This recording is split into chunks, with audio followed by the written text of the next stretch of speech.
Welcome back to my YouTube channel. Make sure to like and subscribe to the channel for more interesting stories like these. Now, let's get into today's story video. I'm not hateful, but am I the one not being able to move on after the infidelity? My ex-wife and I are now divorced, and she is doing an excellent job of staying out of my personal life. She has a history of lying, and when I discovered her cheating on me 2.5 years ago, she just walked out of my life and left me with the children. She instantly regretted her decision and attempted to resolve the situation once again. And since I was mourning, I was unable to detect whether she was lying, and the affairs continued. When I found out, I moved out and she went wild, sleeping with numerous of her colleagues and doing other crimes who were also in relationships. I have a good relationship with my children and communicate with them on a regular basis. Several indicators point to the fact that their mother is not psychologically present in their lives.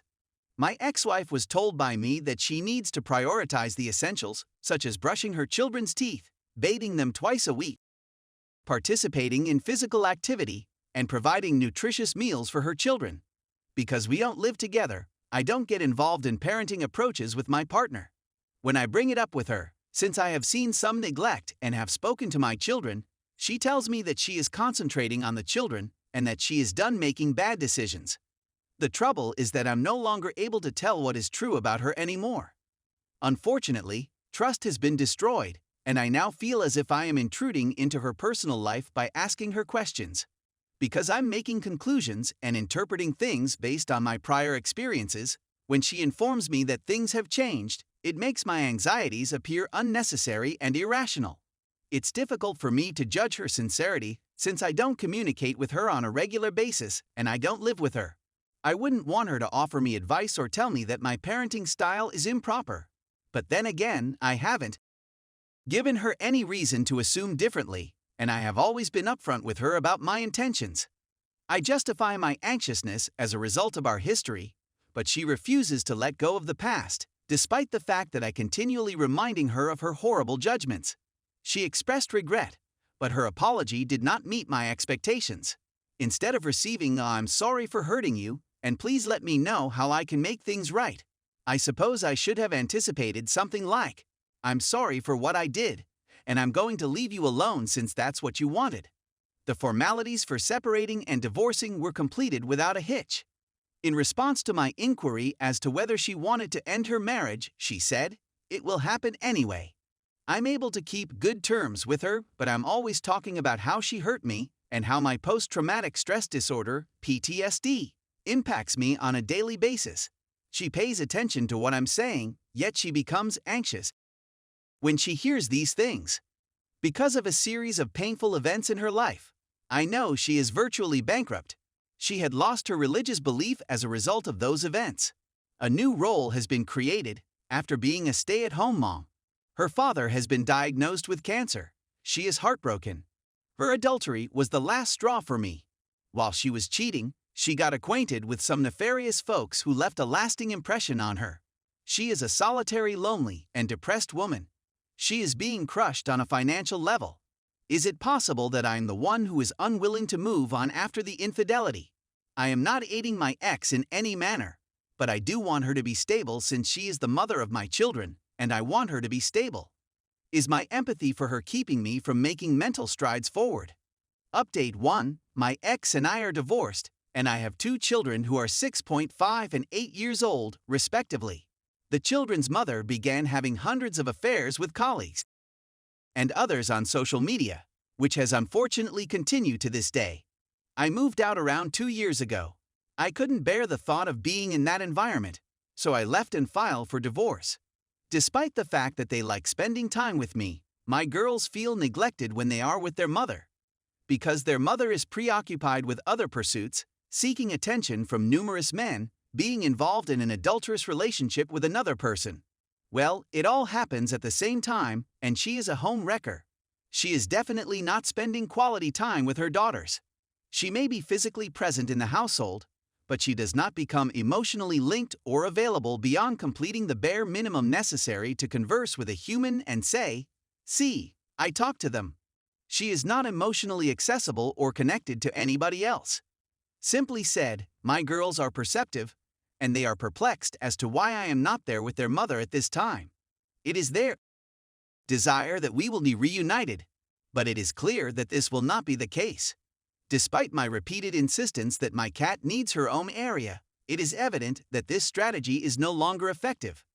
Here are a few questions. When is it okay to communicate with my daughters? Can I give them legitimate answers for why I am no longer married to their mother? What genuine explanations can I provide them? Is it okay for me to have this conversation in front of their mother? Should I even bring up this topic with my girls, or should I let them form their own ideas on the subject? Do I reveal the truth gradually as time progresses or all at once? Check out some of these interesting statistics. My ex-husband feels he is a victim of circumstance. My ex-boyfriend has a history of lying. My ex-boyfriend refuses to accept responsibility. My ex-boyfriend would con the ladies and then blame it on me. My ex-girlfriend continues to deny her actions in the face of overwhelming proof. My ex-girlfriend suffers from severe addictions, which she uses to attract the attention of other men. In our divorce, my ex-wife became addicted to attention and blamed me for not paying enough attention to her during the relationship. My inability to please her or get on the same page with her is frustrating. My ex-girlfriend has absolutely no guilt for what she did. I tried to work things out with my ex, but she rejected any counseling because she believes that her infidelity is a feature, not a fault. She believes that her adultery is a feature, not a defect. My girls need their mother's care, and I want them to have a great relationship with her as a result. Update 2. My wedding anniversary was only a few days ago, so I decided to go for a bike ride to keep myself entertained. In the end, I chose not to reach out and instead went about my business as normal. My ex-wife had a lot of romantic encounters with employees throughout her time with me. One guy in particular lingered, and as a result, he ended up cheating on his 8-year-old girlfriend with another man. He has a child who works at the same location as them, and my ex-wife had a relationship with his son before dating his father. She appeared to have completely forgotten about what occurred. I'm not sure what kind of movie she's starring in, or how the relationships between these two men are developing at this point. I'm not sure whether the father is aware of what is going on, but the boy is.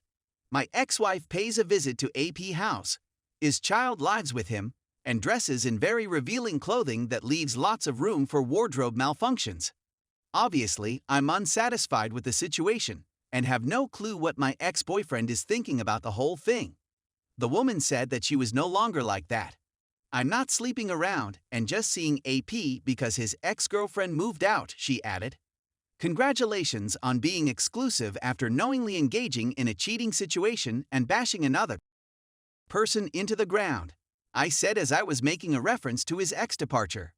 Partner's AP ex-partner was informed about the adultery after a year of this, and she eventually departed after another 8 months. As an aside, are you able to keep up with the pace? Is what you've read making sense? She has shown zero remorse and has jumped from relationship to relationship, cheated on everyone, and was also a mistress to all of the guys she cheated on, meaning that everyone she was with had a partner, but she was also cheating on them. Essentially cheaters cheating on one another. A true devastation of one's house. As for the rest of it, she's getting ready to introduce my children to AP, as they're now an exclusive. I'm not sure what she intends to gain from this, given that they're all clearly dysfunctional in their own right. I'm worried about what kind of role models she's introducing my children to. The reason that I'm convinced this won't survive is because relationships with colleagues, especially those who cheat and manipulate, almost always end in disaster. Legally, there isn't much you can do, and acquiring child custody is quite difficult unless there is some kind of criminal conduct going on.